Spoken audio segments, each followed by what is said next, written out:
We got to get the leak stopped. If we don't get the leak stopped, I am a business person, and so I will take dramatic action to stop those leaks. If the leaks don't stop, I'm going to pare down the staff because it's just not right. Something's going on inside the White House that the president does not like, and we're going to fix it. And by fixing it, he means firing the leakers. Our next guest says drastic measures are necessary in plugging the leaks. Joining me right now, Lieutenant Colonel Tony Shaffer, Senior Fellow with the London Center for Policy Research. Colonel, good to have you here. So Anthony says he's going to fire anyone that's leaking. Does he need to do it? How many is he going to need to fire? And can he do it soon enough? Yeah, way overdue. And first off, I wouldn't wait for leaks to fire the remaining staff which are there from the Obama administration. I think one of the things we've seen is that holdovers have been notoriously bad about supporting the current administration, so I think that's an automatic thing.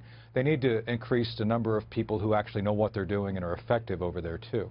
I think some of the leaks have come from our own side, from the Republican side, so I think this is something that needs to be dealt with, and as Anthony said, dealt with severely and quickly. Now that they've said this, Trish, they've got to follow through. I think there's some things they can do, both internally and externally, to increase the ability to detect these things and trace them back. And let's face it, certain networks and news outlets have been way compliant in taking information, which is first off not accurate, and second, often embellished. So that this is something that's clearly undermining the ability of the president to do his job. No, they've been running with it, and I imagine it's extraordinarily difficult. I mean, think about it. I think about it from a business perspective. If you're the CEO of a company, and you come in maybe as a new CEO, and you got a whole bunch of people there that do not want to see you succeed. They have their own bias and are effectively conspiring against you and doing everything they can to hurt you. You got to work pretty quickly to change that culture so that you have a fighting chance.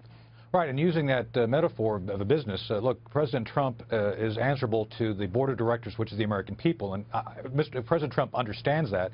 I think Anthony Scaramucci actually gets that as well. So I think this is where there's a commonality of theme and understanding of what needs to be done. But again, they have to follow through now. This is not going to be easy. It's not going to be pleasant. And let's be honest here, the president will never be loved. But I think it will be easy. And I think it will be kind of pleasant. I mean, you've got people that are out there leaking. Tricia, no, it would for me. I have a list of folks I think I could probably identify pretty quickly who are part of the problem. And look, you serve at the behest of the president. It's a privilege, not a right, and I think he needs to go through with a very, very severe eye on if you're not there to support the president, you shouldn't be there. Okay, and then you bring in people that do want to support the president, right, Colonel? Yep. So this, by the way, is not unprecedented. No, it's not. Didn't President Obama very actively go and get rid of the leakers in his administration when he first came in? Well, he's very severe, I think, in many ways inappropriately so, going after whistleblowers. I mean, it's one of the things. You need whistleblowers to actually support what you're doing. Now, with that said, these are not whistleblowers. These people who are putting information out there are doing everything they can to destroy national security. I said in an interview on Fox and Friends this Saturday about I go into some of the examples of how these leaks of sensitive intelligence techniques is actually doing grave damage to our ability to collect on foreign threats. And that was the problem with President Obama. He actually turned the elements of foreign intelligence and our capabilities against domestic targets. And this is something else, Trish, that this White House should be investigating and encouraging Jeff Sessions to investigate, is the wholesale misuse of intelligence capabilities but can to penetrate Jeff Sessions do it? I mean, at this point, the president clearly is losing confidence in him. We just heard from Ed Rollins, who said he's got to go. Do you agree with that, Colonel? Does Jeff Sessions need to go? You know, I respect Mr. Rollins a great deal, and he's correct. Look, if you can't cook, if you can't handle the heat of the kitchen, it's time to give someone else the chef's hat and move out. And let's face it here, we're talking here of well-defined criminal activities under the last administration, to include President Obama's staff, Hillary Clinton's campaign, clear links between the Russians and Tony and John Podesta. Why aren't they being investigated? It's kind of a mystery to me if you actually use rule of law as the primary force behind the actions of your administration. You know, Eric Holder might have done that had the tables been turned. Right. Very quickly, before I let you go, your thoughts on Jared Kushner. He came out today, said, look, there's no collusion. There were 4 meetings with 3 people. This was a mistake. partly related to an email that his assistant sent too quickly. He would have otherwise included these things in the disclosure, these meetings. What's your reaction to what you heard there from Mr. Kushner? I understand the atmospherics completely. This was a very complex, very high-speed time of the campaign. You get an email saying, hey, go to this meeting, there may be something there. And I've said this before, and I got pilloried on another network for saying it.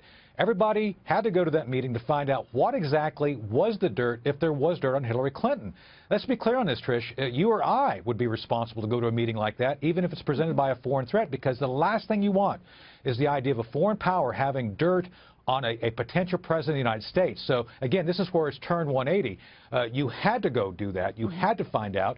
And, again, as testified to by Jared today, there was nothing. It was a big nothing burger in the meeting. So, of course, you're going to get up and leave. So I find his testimony completely compelling with what I understand the circumstance would have been in that meeting, and it seems to measure up to everything else I've heard about that meeting. Colonel Shaffer, I've said before, it's as though, you know, if you dared to have had a white Russian at a bar somewhere, you now have to disclose it because things have become that challenging for anyone associated with the campaign. You can't drink vodka in this town without people thinking you're Russian now. Hey, look, I'm glad I'm Irish, right? I mean, it might be a whole different story if I had other ancestry. That's anyway, right. Colonel Shaffer, thank you so much. Hey, thanks, Trish. Good to see you tonight.